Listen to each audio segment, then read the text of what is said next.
Assalamualaikum warahmatullahi wabarakatuh. Halo teman-teman semua, bertemu lagi dengan saya. Perkenalkan, nama saya Ahmad Zainal Abidin, bisa dipanggil Zainal, dari kelas 12 Akuntansi dan Keuangan Lembaga 2, Sekolah SMK Negeri 1 Keraksaan. Guru pembimbing yaitu Bapak Khairul Amin SPDI. Pada video ini saya akan menjelaskan materi KD 3.4, menganalisis dan mengevaluasi makna iman kepada qada dan qadar. Tonton video sampai selesai ya. Pengertian iman kepada qada dan qadar. Arti iman. Iman artinya percaya dan yakin dengan sepenuh hati bahwa Allah Subhanahu wa taala menentukan segala sesuatu dan membaginya dengan makhluknya. Menurut Yasin, iman kepada qada dan qadar adalah mengimani adanya ilmu Allah Subhanahu wa taala yang qadim dan mengimani adanya kehendak Allah Subhanahu wa taala yang berlaku serta kekuasaan yang menyeluruh. Qada. Arti qada menurut bahasa yaitu menentukan atau memutuskan. Sedangkan menurut istilah artinya segala ketentuan Allah Subhanahu wa taala sejak zaman azali. Qadar. Qadar menurut bahasa adalah memberi kadar, aturan, atau ketentuan.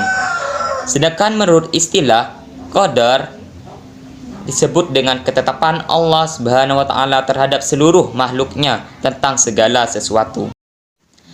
Iman kepada qada dan qadar meliputi 4 prinsip. Di antaranya, yang pertama, iman kepada ilmu Allah Subhanahu wa taala yang qadim, tidak berpermulaan, dan dia mengetahui perbuatan manusia sebelum mereka melakukannya.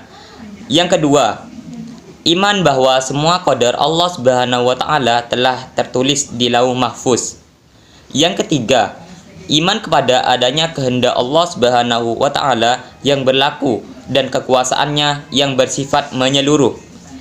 Dan yang keempat, iman bahwa Allah Subhanahu wa taala adalah zat yang mewujudkan makhluk. Allah Subhanahu wa taala adalah sang pencipta dan yang lain adalah makhluknya.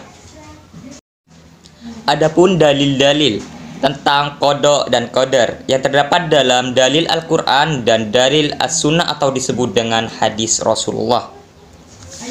Dalil Al-Qur'an yang pertama terdapat dalam Quran surah Al-Qamar juz 54 ayat 49 yang berbunyi, sesungguhnya kami menciptakan segala sesuatu menurut ukuran atau takdir.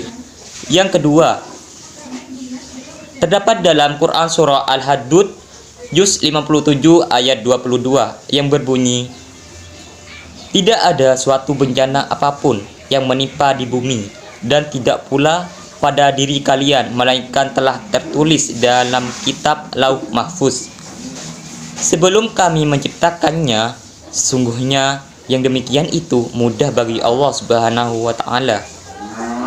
Yang ketiga terdapat dalam Quran Al-Isra juz 17 ayat 13 yang berbunyi, dan tiap-tiap manusia telah kami tetapkan amal perbuatannya sebagaimana tetapkannya kalung pada lehernya.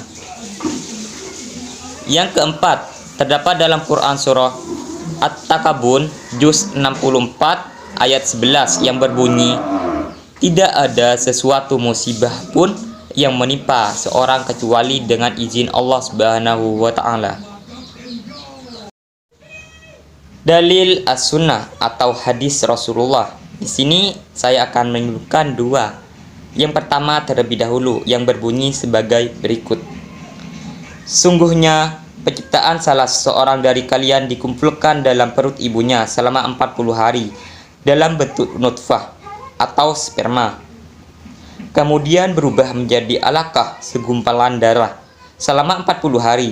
Kemudian berubah menjadi mudghah atau sepotongan daging selama 40 hari. Kemudian malaikat dikirim padanya, kemudian malaikat meniup ruh padanya. Dan malaikat tersebut diperintahkan 4 hal, yaitu menulis rizkinya, menulis ajalnya, menulis amalnya, perbuatannya, dan menulis apakah ia celaka atau bahagia. Demi zat yang tidak ada Tuhan yang berhak disembah kecuali Dia. Sesungguhnya salah seorang dari kalian pasti mengajarkan amal perbuatan penghuni surga, hingga ketika jaraknya dengan surga cuma satu lengan. Tiba-tiba ketetapan berlaku pada kemudian ia mengajarkan amal perbuatan penghuni neraka, dan ia pun masuk neraka. Sesungguhnya salah seorang dari kalian pasti mengajarkan amal perbuatan penghuni neraka, hingga ketika jaraknya dengan neraka cuma satu lengan. Tiba-tiba ketetapan berlaku padanya, kemudian ia mengajarkan amal perbuatan penghuni surga, dan ia masuk surga. Hadis riwayat Muslim. Yang kedua, dalam hadis lain dari Rasulullah SAW bersabda yang berbunyi sebagai berikut: sesungguhnya seseorang itu diciptakan dalam perut ibunya selama 40 hari dalam bentuk nutfah. 40 hari menjadi segumpal darah, 40 hari menjadi segumpal daging. Kemudian Allah Subhanahu wa taala mengutus malaikat dan meniup ruh ke dalam dan menulis 4 ketentuan, yaitu tentang rezekinya, ajalnya, amal perbuatannya, dan jalan kehidupnya, sengsara atau bahagia. Hadis riwayat Al-Bukhari dan Muslim. Dari hadis di atas dapat diketahui bahwa nasib manusia telah ditentukan qada dan qadarnya oleh Allah Subhanahu wa taala sejak sebelum ia dilahirkan. Walaupun setiap manusia telah ditentukan nasibnya, tidak berarti bahwa manusia hanya tinggal diam menunggu nasib tanpa berusaha dan ikhtiar. Manusia tetap berkewajiban untuk berusaha, sebab keberhasilan tidak datang dengan sendirinya. Macam-macam takdir dibedakan menjadi dua, yaitu yang pertama takdir mu'allaq, yang kedua takdir mubram. Yang pertama takdir mu'allaq. Takdir mu'allaq merupakan takdir yang kerap kaitannya dengan ikhtiar manusia. Misalnya seorang siswa bercita-cita ingin menjadi insinyur pertanian. Untuk mencapai cita-citanya itu, ia harus belajar dengan tekun agar cita-citanya tercapai menjadi insinyur pertanian. Yang kedua, takdir mubram. Takdir mubram merupakan takdir yang terjadi pada diri manusia dan tidak dapat diusahakan atau tidak dapat ditawar-tawar lagi oleh manusia itu. Misalnya ada orang yang dilahirkan dengan mata sipit atau dilahirkan dengan kulit hitam, sedangkan ibu dan ayahnya kulit putih-putih semua, dan lain sebagainya. Kita harus mensyukuri apa yang telah Allah berikan pada kita. Sikap yang berkaitan dengan qada dan qadar, yaitu yang pertama sikap optimis, yang kedua ikhtiar, yang ketiga jangan cara doa, dan yang keempat bertawakal. Adapun contoh perilaku beriman kepada qada dan qadar, di antaranya yang pertama selalu menjauhkan diri dari sifat sombong dan putus asa. Yang kedua banyak bersyukur dan bersabar. Yang ketiga bersikap optimis dan giat bekerja, dan yang keempat selalu tenang jiwanya. Hikmah beriman kepada qada dan qadar. Yang pertama, semakin meyakini bahwa segala sesuatu yang terjadi di alam ini tidak lepas dari sunatullah.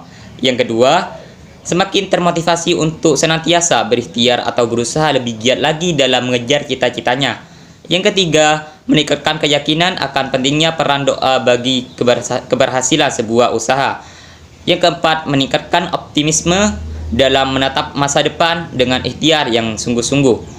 Yang kelima, meningkatkan kekebalan jiwa dalam menghadapi segala rintangan dalam usaha sehingga tidak berputus asa ketika mengalami kegagalan. Dan yang keenam, menyadarkan manusia bahwa dalam kehidupan ini dibatasi oleh peraturan-peraturan Allah Subhanahu wa taala yang tujuannya untuk kebaikan manusia itu sendiri.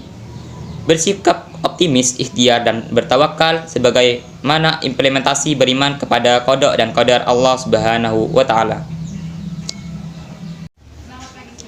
Itu saja penjelasan dari saya. Apabila ada tutur kata yang kurang berkenan di hati kalian, saya pribadi mohon maaf yang sebesar-besarnya. Semoga video ini bermanfaat bagi kalian. Terima kasih. Jangan lupa like, comment, and subscribe video ini ya. Wassalamualaikum warahmatullahi wabarakatuh.